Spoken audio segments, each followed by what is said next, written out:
हाई कौन है रे? ए बाबा का हो? हमके हो गंगा जाए कई रोडवा सही से लिया जाए कि भुलवाई दे।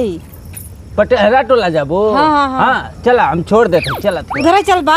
हाँ भुलवाई बा ना नहीं हो। हाई डंडवा सही कर हो कोचाई अरे गेली। कोचाई गेलू का? चला हो।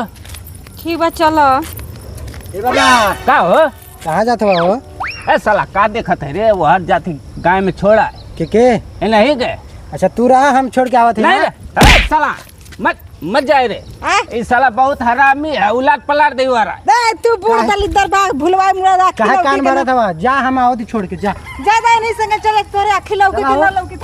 हो मोटाई ले ना वो अरे उलाट दे तब कहा हमसे हैं से खियाई ले ना। हमरे पे बूढ़ आदमी पे विश्वास है ना। साला काजिन कहाँ का झींगा इधर है। हरामी है का रे दो गला साला। बताओ कोई का काम भी बनत रहा साला बिगाड़ दिले।